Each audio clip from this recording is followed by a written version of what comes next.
Gentlemen's time's expired. Chair now recognizes Mr. Goldman for 5 minutes.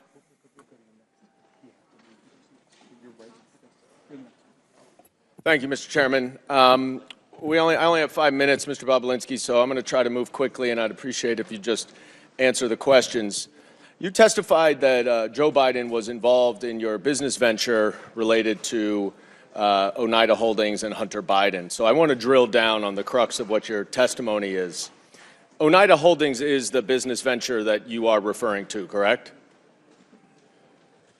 When I'm referring to what? Can you Any business you did with the Bidens? My reference is the Sinohawk Holdings LLC, and Oneida Holdings LLC owned 50% of that. Right. And Oneida Holdings was the 50% that was on the American side of that Sinohawk deal, right? It was the 50% that was the Biden side of it. Some of the, James Gilliar is not an American, so. Sorry, fair enough. And it was a joint partnership memorialized in an incorporating document, correct? And it had equal shares divided among 5 partners. Is that right? Well, I can't. Well, are you asking me about what you're holding up? Because sir, was it an equal? Were there equal 20% shares among 5 partners? In what? Oneida Holdings. In the final signed documents? Yes. Is that what you're asking me? Yes. It is? Not complicated. Well, it is because. All right, you're just filibustering now. The answer is you're filibustering. I get it. That there were 5 partners: Hunter Biden, Jim Biden, Rob Walker, James Gilliar, and you. Each owned 20%. Well, they didn't each own. Their LLCs owned it, which is a material difference. Do you see Joe Biden or an LLC related to Joe Biden on this? I don't know if Joe Biden owned any of Jim Biden's LLC or Hunter Biden's LLC. I'll leave that up to the committee. Okay. And do you know when this agreement was entered into? The poster board that you're holding up, or the actual legal document that was signed? The agreement, sir. The agreement. The agreement was signed May 22nd, 2017. Who was the vice president then? May 22nd, you said? I think it was Mike Pence. And who was the president? Donald Trump. Okay. And when did you first meet Hunter Biden? I first met Hunter Biden in early 2017. When? When in 2017? A day or the month. An hour? Month is or good. A month? I believe I briefly met him in New York, but I spent the first meeting I had extensive time with him was in early May 2017. Okay. And that was around the same time that you had those 2 meetings with Joe Biden, right? It was, but prior to that, I had numerous discussions with Hunter. You have said I had lawyers working through the documents that you're Can I please reclaim my time, sir? As I said, we have to move quickly here. Unfortunately, in your testimony earlier today, one of my colleagues asked you about that meeting at the bar, 45 minutes to 60 minutes. And you were also asked about that in your transcribed interview. And in neither of your answers did you mention any discussion that you had at that meeting with Joe Biden about the Chinese business venture.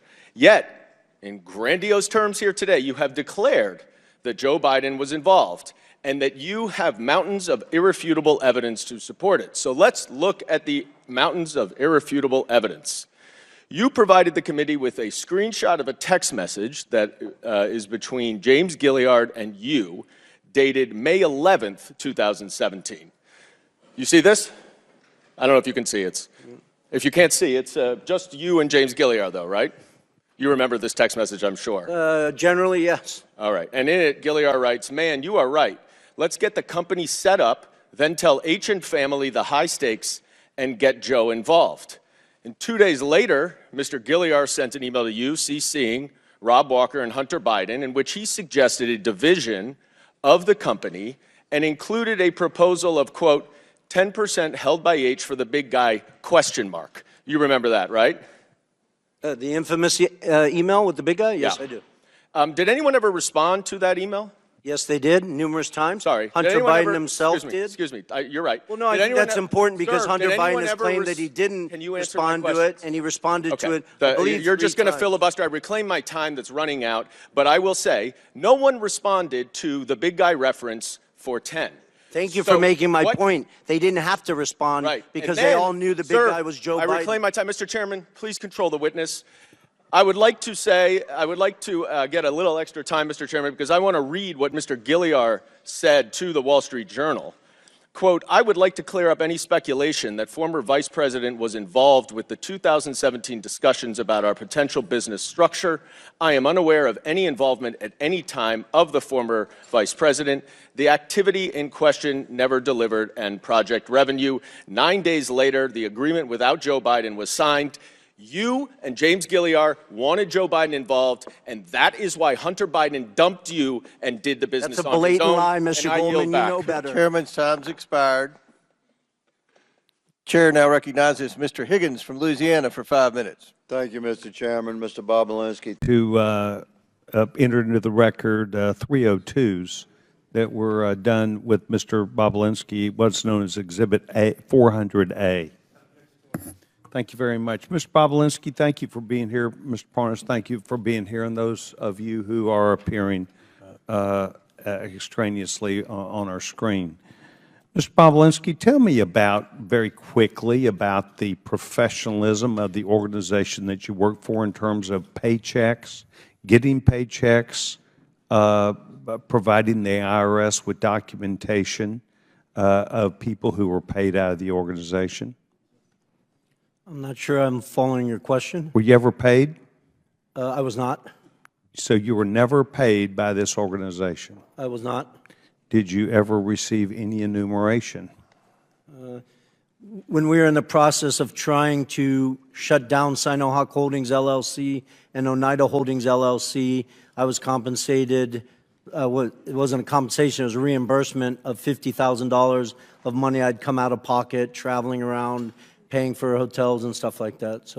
So in other words, people did not get paid, or you didn't get paid that you were aware of. Were you aware that other people were being paid?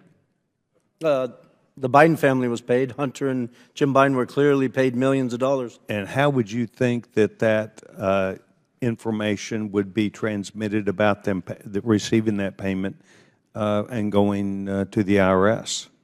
I'm not sure of those specifics. I'm just aware that they received those millions of dollars, obviously based on the brave testimony of Shapley and Ziegler that came public with a bunch of information, and then Senator Johnson and Senator Grassley's report. I never saw. The only bank account I ever saw is the one I set up at J.P. Morgan for Sinohawk Holdings and Oneida Holdings LLC. J.P. Morgan was well aware that the Biden family were owners in that business.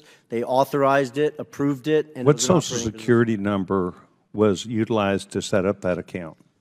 For Sinohawk and Oneida? Yes. We had to represent the owners of the underlying entity, so they were aware that Hudson West 4 owned 50% of Sinohawk Holdings, and they provided their information. On the Oneida side, we represented that each of us owned 20%, and I'd have to go back and look. I, as the CEO, probably provided my Social Security number. I'm not sure if we provided Social Security numbers for all 5 members. And yet excuse me, tax IDs for their LLC. Or tax IDs. And yet you never received money except reimbursement for out-of-pocket expenses that were related to the business. Correct. And imagine that $50,000 I was paid was actually from the legal side of Sinohawk Holdings and the Chinese, while the Bidens had defrauded me and were receiving millions of dollars into their own pockets. Were you aware that they were receiving millions of dollars at the time? I was not. Did you spend time with the Department of Justice on this matter? I did. I had a voluntary interview with the FBI on October 23rd, I believe, 2020. They approached you or you approached them? My lawyers coordinated me. I, which is obviously public knowledge, went to the second debate. I flew to D.C. with the intent of sitting in front of Senator Johnson, Senator Grassley, and their committee.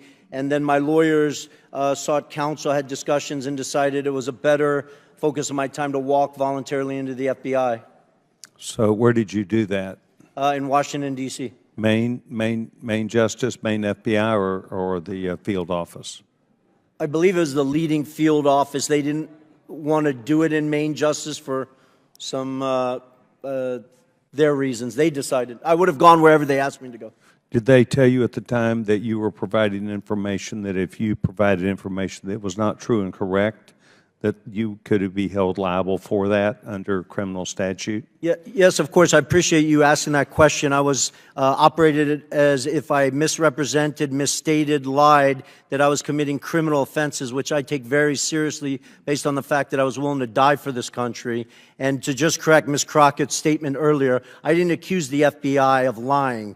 I stated in my transcribed interview that the FBI made mistakes in their 302. My lawyers never saw that document after my interview until it was made public to the world. And then you attempted to correct that 302. I did.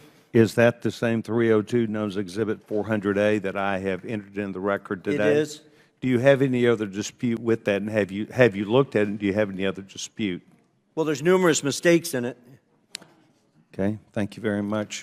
Do you have any reason to believe that all of these SAR reports that have come out of banks were all fraud? And gentleman's time's expired, but he asked a question about the SARS reports. No, I mean, just the number of SARS reports should give every American pause. The average American in this country will never receive a single SAR in their entire life. So for a family or an individual to have over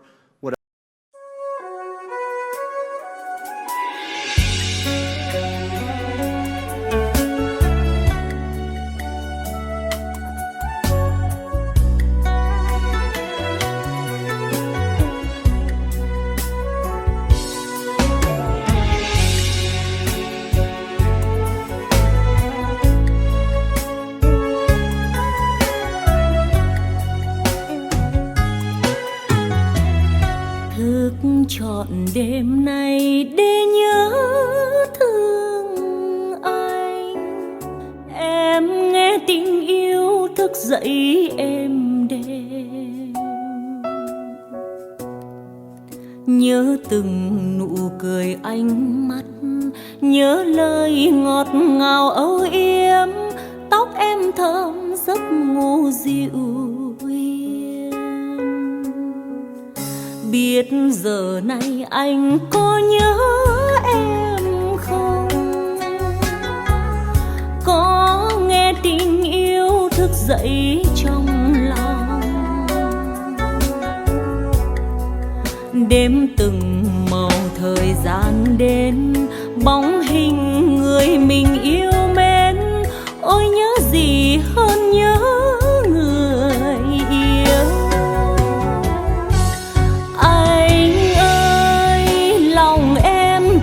Rất chân thành ước nguyện trọn đời yêu anh, chớ đừng giận hơn em nhé.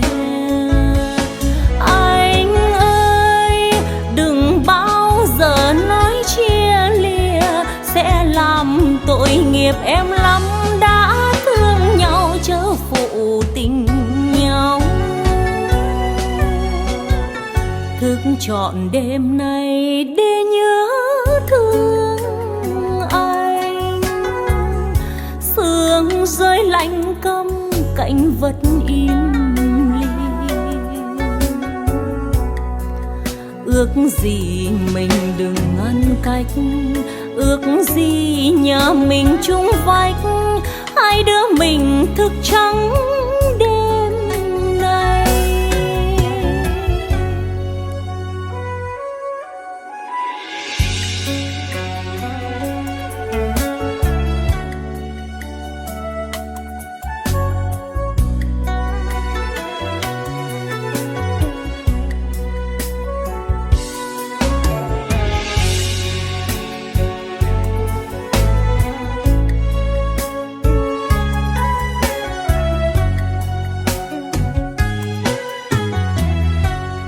Anh ơi lòng em thì rất chân thành, ước nguyện trọn đời yêu anh, chớ đừng giận hơn em nhé. Anh ơi đừng bao giờ nói chia lìa, sẽ làm tội nghiệp em lắm. Đã thương nhau chớ phụ tình nhau, thức trọn đêm nay để nhớ thương rơi lạnh câm cảnh vật im lìm. Ước gì mình đừng ngăn cách, ước gì nhà mình chung vách, hai đứa mình thức trắng đêm nay. Ước gì mình đừng ngăn cách, ước gì nhà mình chung vách, hai đứa mình